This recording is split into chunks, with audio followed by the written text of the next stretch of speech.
Okay, so you saw just before this diagonal street, right, that we show in this few images. So that's that one here that leads to the central train station, to the main train station, and this is basically the vision of among others, of a gentleman called Georg Juraj Neidhardt, who has been, and Mejrema is someone who knows his biography the best, who came to, and I'm simplifying now the very complex story, to implement or to help implement this modernist dream of post-Second World War Yugoslavia. So he's also the designer of this particular building here, and also the designer of the Faculty of Philosophy that's next door. So you see, and now not into architectural critique, but you see a certain resemblance to a few government buildings in Brasilia, right? So this gentleman chose to be part of the modernization of Yugoslavia and not the modernization of the decolonized countries in Latin America and beyond. So it was interesting that one of these protagonists who was working in famous offices in Germany and in Paris came to be one of these designers of the new socialist modernist reality of Sarajevo. And then another layer that came on top of it after his plans was this grid, the gridding of the Sarajevo Valley. So you see this longitudinal and transversal organization of the valley of the Miljacka River came as a superimposition on top of these master plans that came before. So in this sense, this more of a car-oriented, if you want, also a few ideas that we could also see in some cities of the recovery of Western European cities, like the western part of Berlin or Rotterdam, etc. This car-oriented paradigm won, and in this sense, the Sarajevo that we see today is a result of these different ideas that were under competition. Right, so I might want to add, since Haris presented me as an expert on Juraj Neidhardt, a little bit about the specificity of his idea, because Neidhardt was by no means the typical modernist. He was very locally minded. That was not very used to be like that in modernism. People, these architects, these experts were thinking always in terms of creating this universal city that was the same everywhere. But Neidhardt was so in love, they like to say, with so infatuated with the historic core of Sarajevo, along with his colleague Dušan Grabrijan.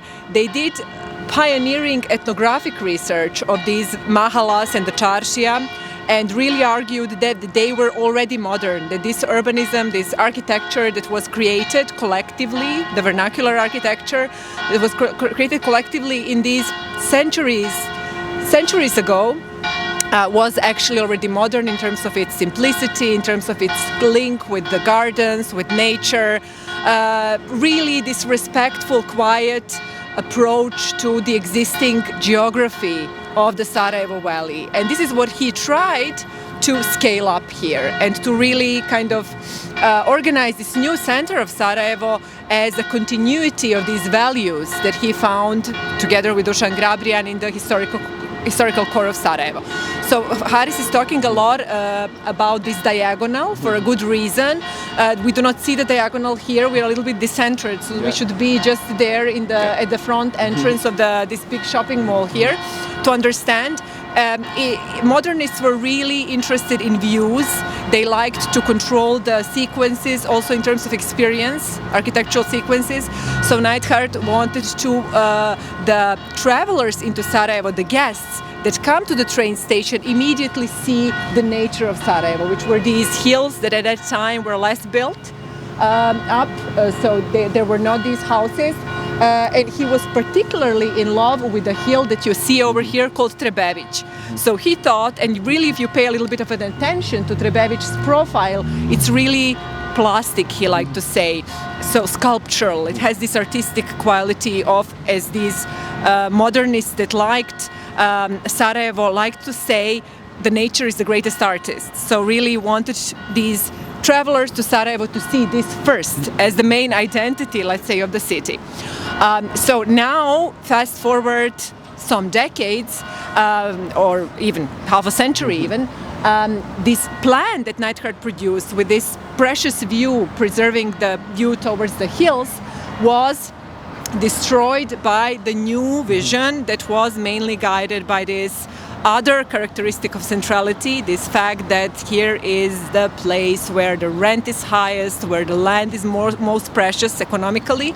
So the changes to the master plan that made possible for this huge, humongous structure to emerge here was actually were introduced sometimes, I believe, around 2007, 2008, not earlier than that.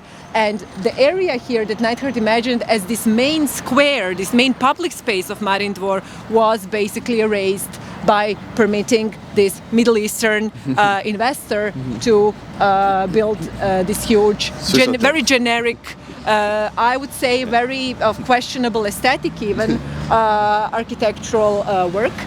And the next level, of this kind of trend, we can see also there on the Trebević, this Pentagon looking like, fortress looking like, elite residential building that was yet another, let's say, level of dismantling this kind of principled urban planning that was established in the 1960s, but there is very interesting political dynamic there because the building is located in the territory of the other entity, Republika Srpska, the Republic of Srpska, but it is ecologically influencing, the externalities of this building are ecologically influencing the Federation of Bosnia and Herzegovina. So we have some kind of borderline geography, borderline dynamics happening there that are very interesting and very, very scary at the same time. Yeah. So that's, I think. No, I think that's a great kind of a conclusion. Yeah, no, that's a great statement to say that these visionary diagonals that are cross-connecting also physically as landscape planning corridors, the Mhum and Trebević, are now being cluttered by these monofunctional housing estates you see over there, also located partly on a sort of landslide grounds, and these sort of growth of these type of structures. So you see here physically the manifestation of different visions, paradigms that have been developed and have been conceptualized, and again, not being finalized even 75 years after its completion. And it's not about the lack of funding even, it's not about the lack of policy, but it's about these different competing, if you want, ideologies, paradigms, visions, powers that we have not been able, and now being self-critical as Sarajevo, have not been able to create mechanisms that will somehow find a balance, equilibrium between certainly private interests, but also the public, of course, then also including properly the citizens and as stakeholders in a co-creation process, and not just as in processes that allow the citizens to be reactive. And in this sense, that's something our agency, I would say our activism and part of our professional engagement is to try to create these different platforms, also to bring international colleagues to support this, and many of them did. Many of them, I would say, were highly overwhelmed or maybe followed their own interest in engaging in Sarajevo. So we try to make this bridge these different discourses, to bring in new fresh expertise in order to help our city to be finally developed in its maybe visionary way as intended. But what we can see is certainly, and you saw it on some of the images, this wartime destruction is still evident on some of these plots. You have to see some ongoing construction site.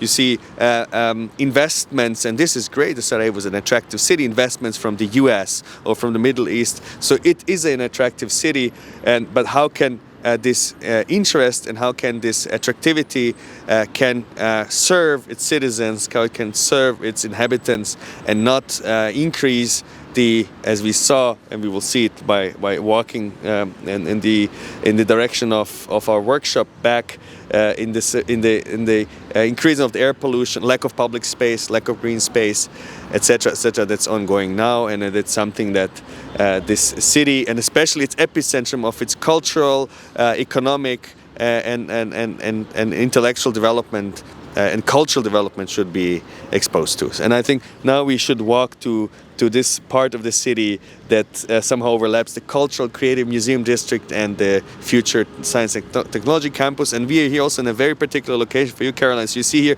that's where the Austro-Hungarian city more or less, it's, of course there's not a sharp line, it's more or less stops. So you see here this sort of perimeter block, European developed city, and from here there was the intention that Mejrema mentioned to construct this new city center of Marin Dvor. So I suggest we walk now to the museum area. I suggest.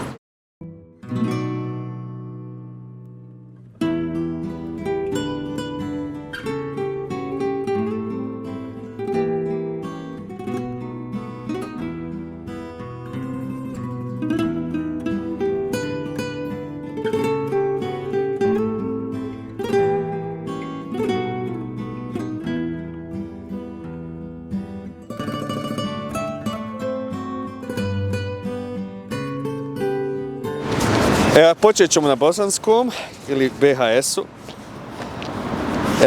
Da možda sumiramo šta smo vidjeli tamo, jer čuo sam da nisu svi studenti iz Sarajeva i da pokušamo povezati one slike koje ste vidjeli tokom prezentacije sa ovim stanjem na terenu. Vidjeli ste ovu dijagonalu na onoj slici sa onom petokrakom koja vodi do željezničke stanice. To je onaj takozvani zeleni koridor koji je trebao da spaja kao urbanistički element Hum i Trebević. Vidjeli ste ove nebodere kojima imamo workshop i vidjeli ste, sad smo tamo govorili o tome kako je Marin Dvor planiran da bude centar modernog Sarajeva poslije Drugog svjetskog rata i onda smo rekli kako taj plan 75 godina ili još više poslije nije nikad realiziran do kraja. Tako da mi danas imamo fragmente vizija koje su izrađene 40, 50, 60 godina, a imamo i konkretno stanje na terenu koje govori o tome u kakvom se danas socioekonomskom stanju nalazi Bosna i Hercegovina i Sarajevo, tako da imamo one objekte na Trebeviću koji su nekako pozicionirani u nekoj zoni sumraka između dva entiteta, da se ne zna tačno pod čijem je šta ingerencijom, da je objekat se nalazi u jednom entitetu, što je Mejrema rekla, ali ekološki problemi koje taj objekat ili klizišta i drugi otpadne i odvodne vode generira, direktno su vezani onda impact ili direktno utječe na drugi entitet. Onda smo još govorili o ovim nekim projektima koje danas vidimo, čak kad pogledamo između tehničke škole i ovog stambenog objekta, vidimo ove nove stambene objekte koje se gore grade na naselju Crni Vrh, koji su također, ajde kažem, predmet jako aktivnih, intenzivnih diskusija, javnih tribina i rasprava. I ono što da sumiram, što smo govorili tokom prezentacije, da je Marin Dvor zaista trebao da bude novi nukleus, novi centar modernog Sarajeva sa svojim i političkim centrom, znači tu vidimo parlamentarnu skupštinu ili izvršno vijeće bivše, projektovan saradnji Juraja Neidharta, jako podsjeća i estetikom, ali naravno i sa svojim dodatnim elementima koje možete pročitati u knjizi koju je Neidhart sa Dušanom Grabrijanom objavio, o nekim tačnim elementima koje dolaze iz umjetnosti, iz istorije, iz kulture naroda Bosne i Hercegovine. Onda imamo, o čemu smo još govorili, da sumiram, smo govorili o dijagonali koja je na kraju sad zablokirana, zaboravljena i Sarajevo isplanirano ovim još 60. godina, ovim što vidimo danas, longitudinalama i transverzalama. I ako pratite medije, čućete da je recimo ova takozvana prva transverzala ovdje, koja spaja ovaj dio Sarajeva i tunel sa ciglanama i tako dalje, za vas koji niste iz Sarajeva. Plan iz 60. godina, onaj koji sam ja pokazao na prezentaciji, on predlaže da se Sarajevo, to je znači ideje stare preko 60 godina, da se Sarajevo isplanira grida i da ta prva transverzala nastavi ovamo, da sječe Wilsonovo šetalište i Miljatsku i da kroz tunel bude povezano sa što danas zovemo istočnim Sarajevom. To su planovi razvoja koji su razvijani i u tom nekom hiperoptimističnom momentu nakon Drugog svjetskog rata, vidjeli smo jakim narodnim političkim, vidjeli smo maršal Tito, on nadgleda maketu izgradnje Iskenderije, znači to je bio prioritet Urbanizacija je bilo prioritet jer se dešavala ta jaka industrializacija nakon Drugog svjetskog rata. To je onaj crveni poster koji smo vidjeli živio, ne znam ko zna čitati ćirilicu, piše živio komunistički pokret i tako dalje. Gdje imamo one idolizaciju industrije i produkcije također u donjem dijelu postera.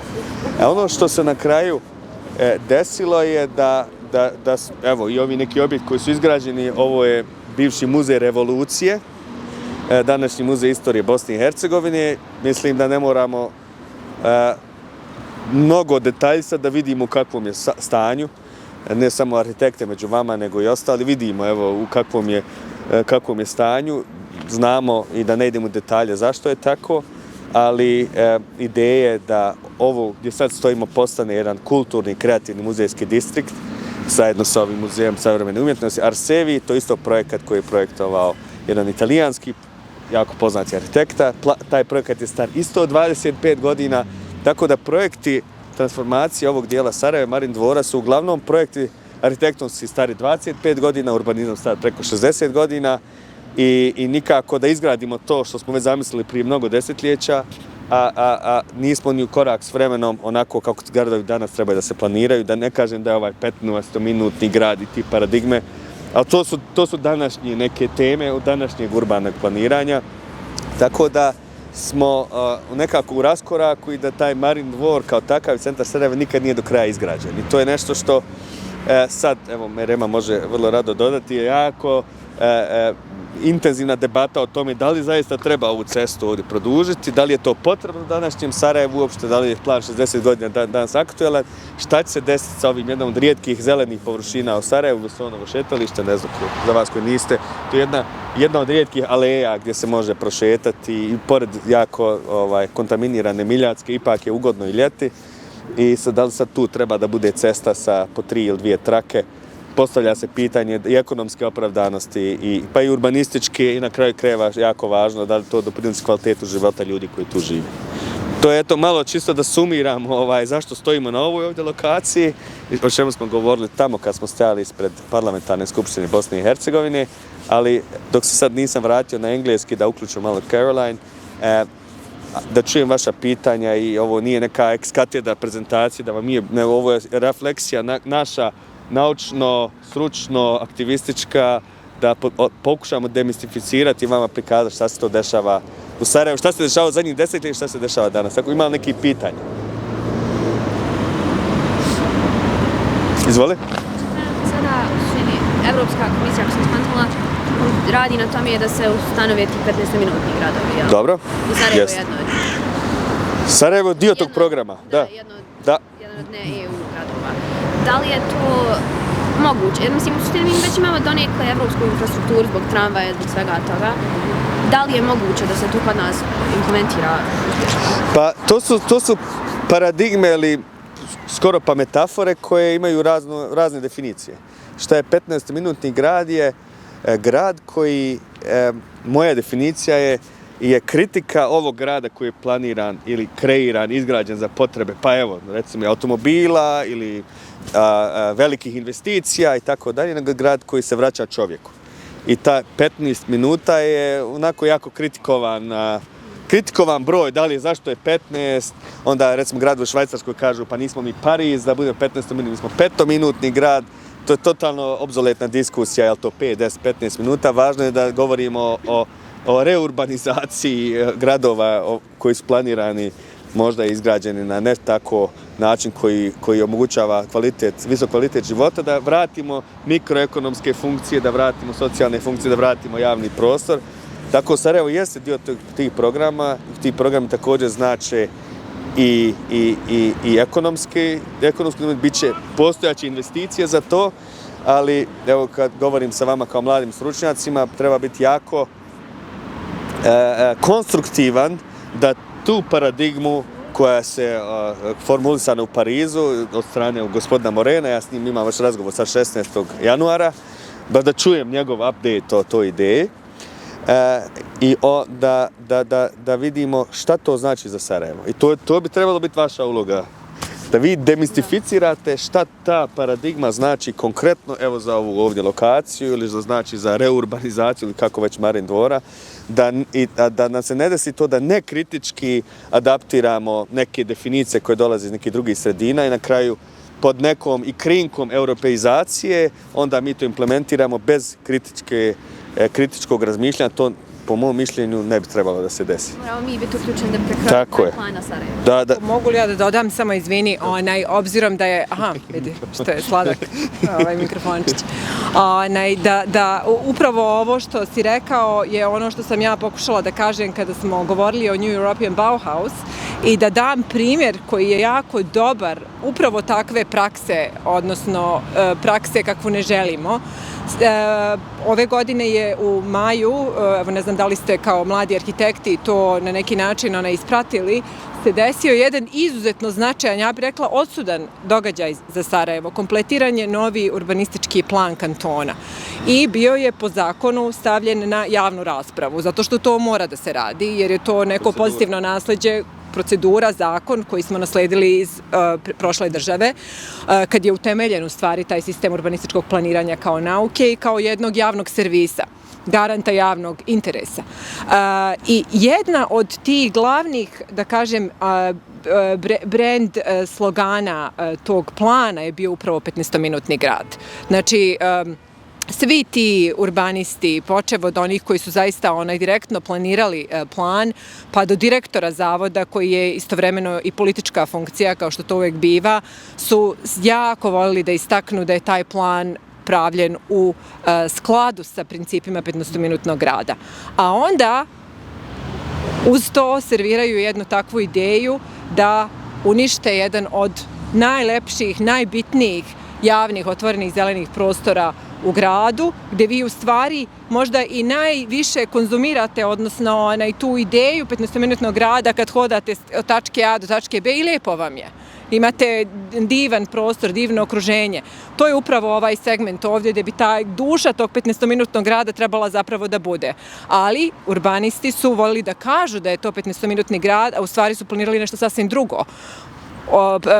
Potpisali su ideju da se u stvari zarad kontinuiteta te neke saobraćajnog modela koji je 1960. godina zacrtan, taj saobraćajni model, kada smo još mislili da je grad mašina za komunikaciju, stanovanje i tako dalje, da taj plan realizuju u jednom potpuno izmenjenom, da to još ne spominjem, političkom okruženju gde taj link koji bi ta transverzala, u stvari prva transverzala pravila prema istočnom Sarajevu, uopšte nije ni potreban.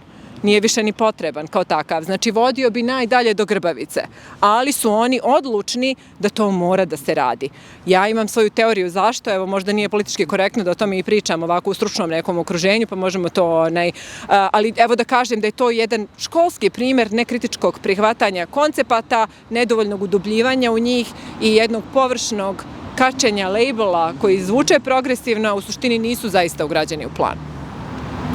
Maybe for you, Karen, just to attempt to summarize. So we're here in a very neuralgic point for Sarajevo's development. So we stand here where we see here the grid which has been planned in the early 60s in Sarajevo and implemented in the later decades of these longitudinal connections through the valley and then the transversal that connect them. And we stand here in this particular green space, one of the rare green spaces in the city, where now there's a discussion whether this particular road should continue and occupy this part of the green space, it's, I would say, one of these most vivid, continuous linear green spaces. That's this alley here along the river, and then hit the other road on the other side of the river, which is economically and spatially, looking to traffic and urban planning, quite questionable. Also, if we talk about